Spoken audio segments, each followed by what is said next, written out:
The human brain is a fascinating and complex organ. Beyond its ability to help us reason, function, and think, it plays some pretty crazy tricks on us. All throughout history, humans have experienced things called psychological phenomena, mind tricks that sometimes defy explanation but are experienced by most people. In the video today, we're looking at 10 of them with a description of the phenomena itself, when it has one, and an example of it in action with a real, live human being.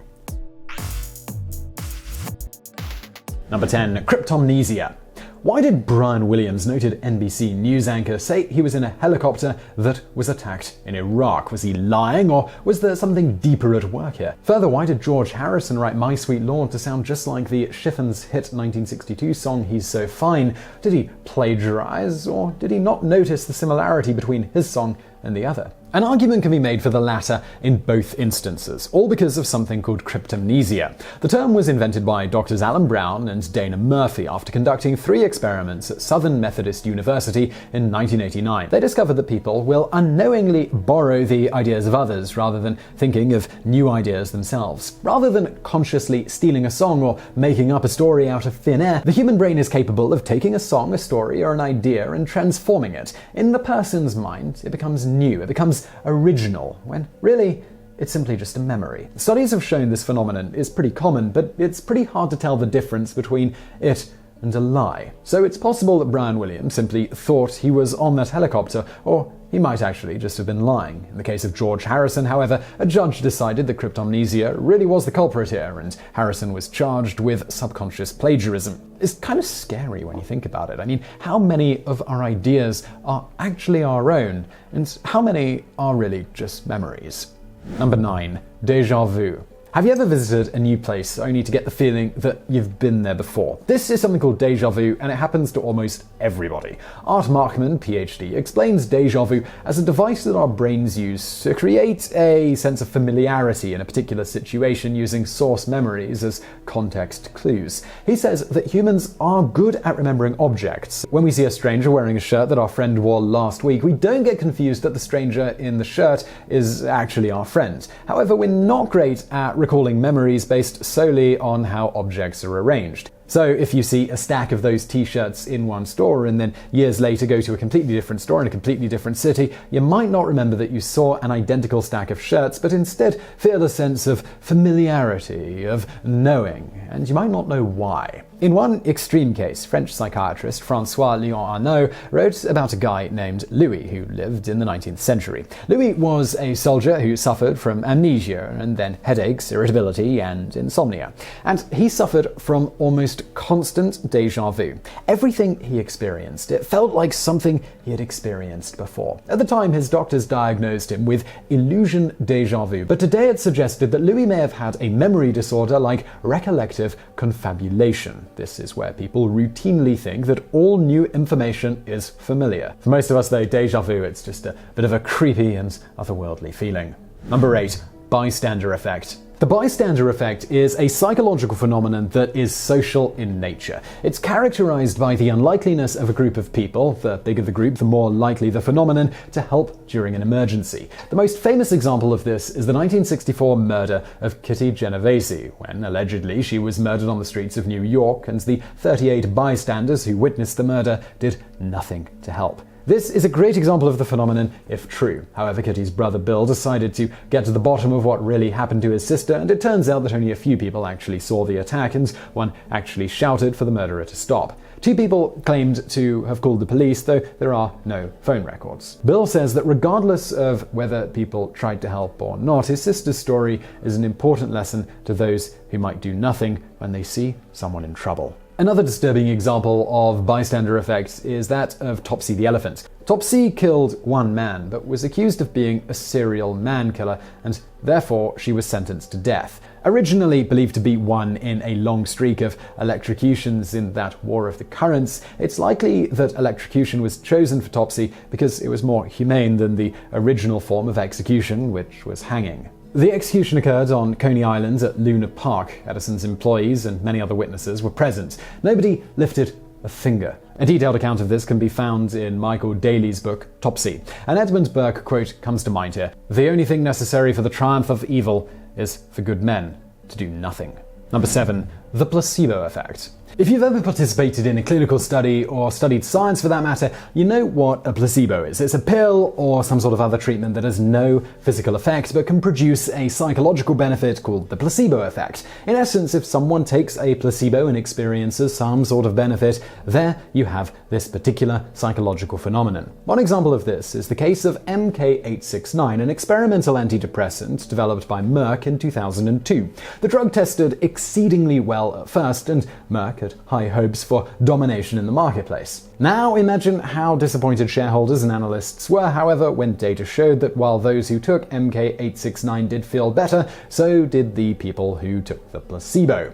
This is actually a pretty common occurrence in the world of pharmaceuticals. In fact, about 50% of developing drugs fail in the trial stage because it's found that the placebo is just as effective. Some medical professionals even claim that people still react well even when they know they are being given a placebo. It's thought that the ritual of taking the medicine or doing something healthy can make the brain think that the body is healing. So maybe there is something in the old adage that one can heal thyself.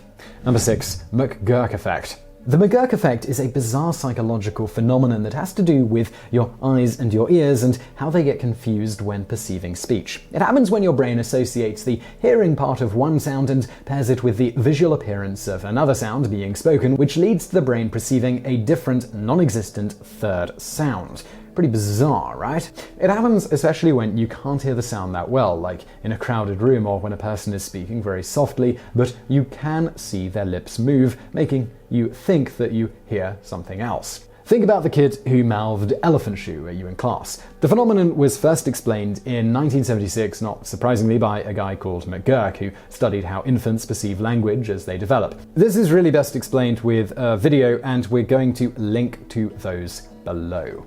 Number 5. Baader-Meinhof. So you just heard about a new director from your film nerd friends, and later that day you look up a movie with your favorite actor in it on the IMDb, and bam, same director once again. Then you pick up the newspaper and there's a profile on the same director, that one you'd never heard of before. All of a sudden that guy seems to be absolutely everywhere. He must be the next Scorsese, or maybe your friend is planting references for you. Well, actually, it's neither. You're experiencing something called the Baader-Meinhof Phenomenon. Arnold Zwicky, a linguistics professor at Stanford, named this phenomenon frequency illusion in 2006 because it was easier than calling it that when you hear something one time and all of a sudden it gets everywhere syndrome. He explained that it is caused by two psychological processes. In one, you learn a thing and then without knowing it, you look for it in other places. In the other, confirmation bias tells you that the thing is everywhere overnight simply because you never noticed it before. The term Baader-Meinhof actually came about earlier than 2006 on a St. Paul Pioneer Press online forum where a participant heard the name of the notorious terrorist group 2 times in the same day. The phrase got memified and later Zwicky gave it a medical name. Number 4. Cognitive dissonance. You know that getting sunburns can cause skin cancer, but you skip the sunscreen anyway. Or maybe you smoke even when you know that smoking causes cancer. These are both great examples of something called cognitive dissonance, a phenomenon that occurs when you experience a conflict of attitude, behavior, or belief. Your behavior, skipping the sunscreen, belies your cognition, the fact that you know that you could get skin cancer, creating a state of cognitive dissonance. This was first studied in 1957 by Leon Festinger, when a doomsday cult that believed a flood was going to end the world, well, didn't. Those who were kind of on the fence about the whole cult thing, they chalked the selling of their houses up to a learning experience. But those who were really devout, they figured that it was their great faith and their sacrifice that actually saved the world.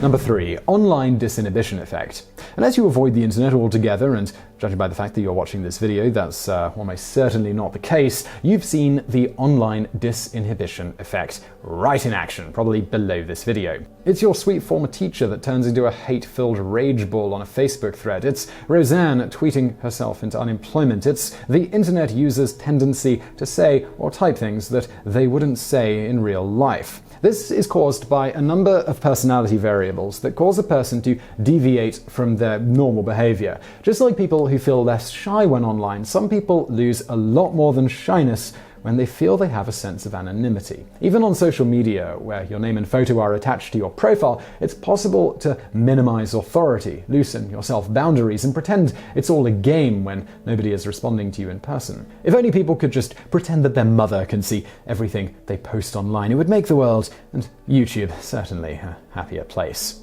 Number 2. Reverse psychology. If you're a parent, you've likely used reverse psychology to get your kids to do what you want. For instance, if they don't want to eat their dinner and then you tell them they're not allowed to eat their dinner, odds are that they're going to eat their dinner. Reverse psychology relies on reactance, where a person responds negatively to persuasion and instead responds to the thing that they're persuaded not to do. Even if you're not a parent, you've likely used it on family members, partners, or co-workers. Reverse psychology dates back as far as human behavior does, with a notable example from the 1700s. Apparently, Anton Augustin Parmentier, while imprisoned during the 7 Years' War, ate a whole lot of potatoes. In France, potatoes were frowned on and only fed to animals. French Parliament even outlawed potatoes in 1748 because they thought that they caused leprosy. When Antoine Augustin got back to France in 1763, he started thinking about overcoming the bias against potatoes because he knew they were very nutritious. One story says that he planted a potato patch and hired a guard to protect it, spreading the rumor that he was growing something very special in there.